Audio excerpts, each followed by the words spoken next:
Good morning. Slim pickings yesterday from a football perspective.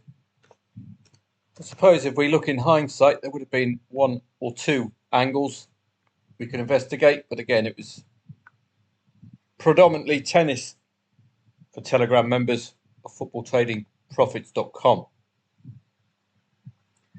Let's have a quick look at yesterday. Finland, the favourites were just too good yesterday. That's the problem.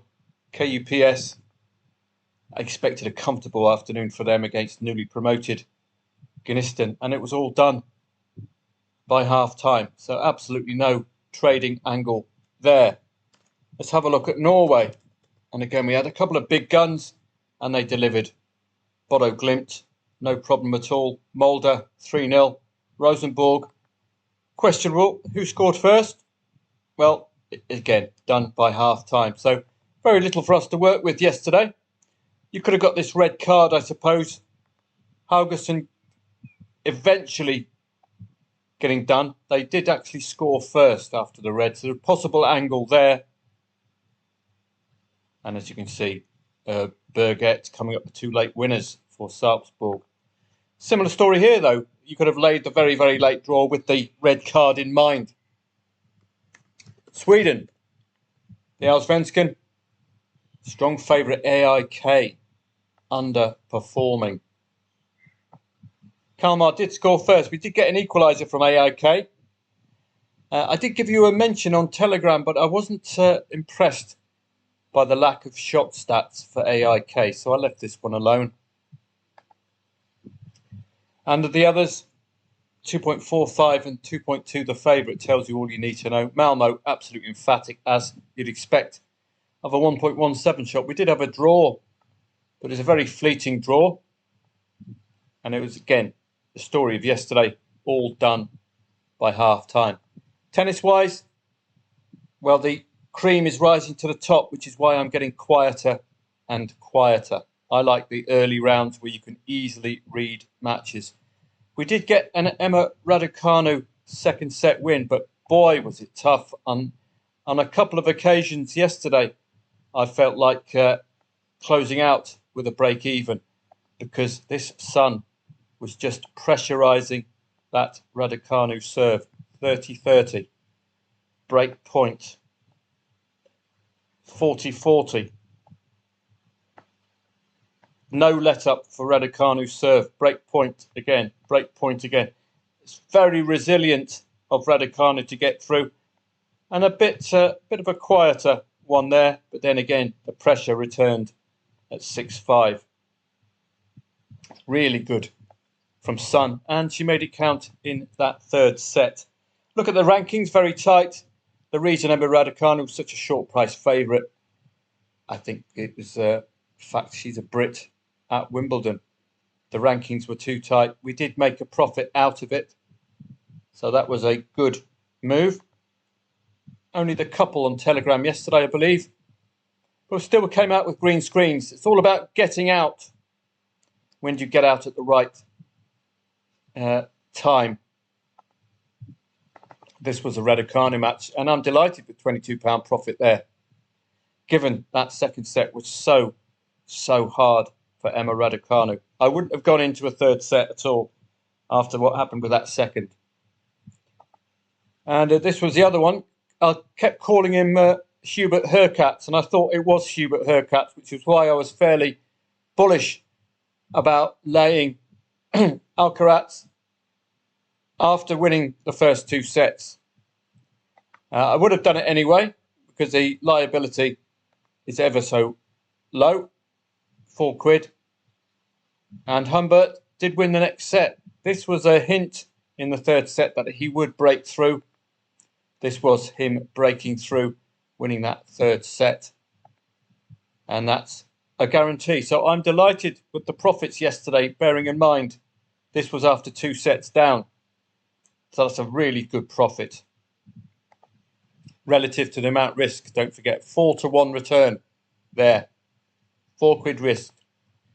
Similar story with Emma Raducanu. Got out when she turned it around. Backer at 2.18. layer off at 1.39. Perfect. So that was it yesterday for the tennis. But I'll take that all day long if I can provide you with 2 100% wins every day. That would be excellent. Jannik Sinner, 2 good. Alcaraz got through eventually, but you can see that 2-love to 2-1 pattern yet again. Obviously, Humbert was looking competitive in that second set as well. Must have been a late break of serve, I would suspect. The only reason his odds were kept low. So looking at that final set, well, he did break Alcaraz, but he lost the first 2 service games, and you're always on the back foot then. But then he equalised here. That's suggesting probably when I got out, when he got back on. In the ladies' game, not much apart from Emma Raducanu. Madison Keys with her magnificent teeth, envied by Jurgen Klopp, went down or retired again. We can't legislate for retirements or medical timeouts. That's just like having a red card in the footy or being your underdog being awarded a penalty to get an equaliser later on. We just can't legislate for that.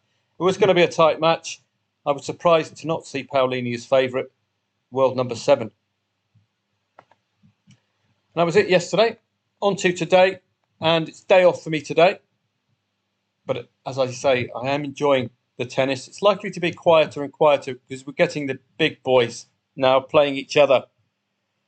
Rune against Djokovic, that's far too short.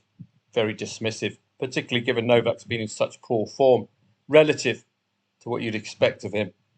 Taylor Fritz, you can't discount Taylor Fritz against Zverev.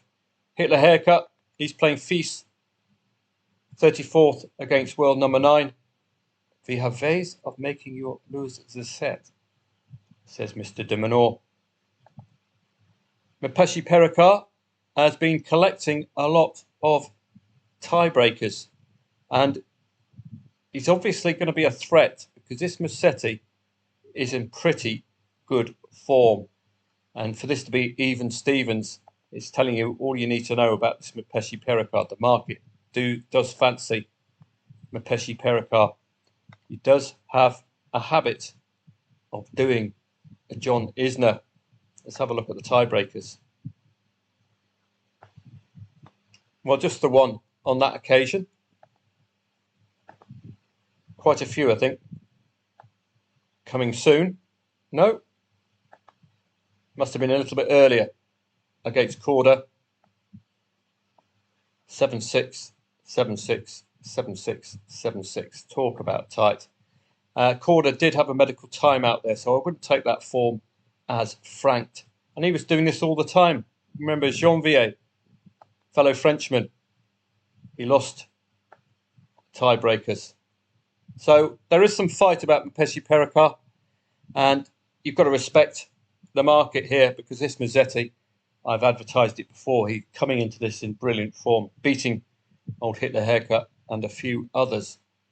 In the ladies' game, it's very tough. I haven't been keeping tabs on the ladies, so I don't know who's got the strength. So I don't know much about these apart from the rankings. So it might be a good idea to read these previews. 4th against 18th. So you've got a natural inclination towards Rybakina here. Svitolina and Wang. Wang getting rid of Emma Raducanu. And I did tell you she was going to be competitive in that second set. So I think she's got a bit of a battle on Svitolina today. The rankings are tight enough. I wouldn't... I know it's double, but it's tight enough. Putintseva and Ostapenko. 35th against the world number 14. So again, it's going to be another tight affair, this one.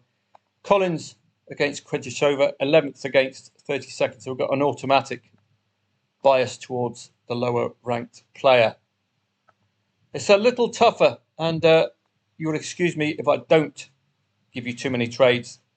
My Grand Slams profits are made in the first 2 or 3 rounds when there's huge rifts, huge gaps in quality that we can exploit. Now we're getting to the stage where some really good matchups.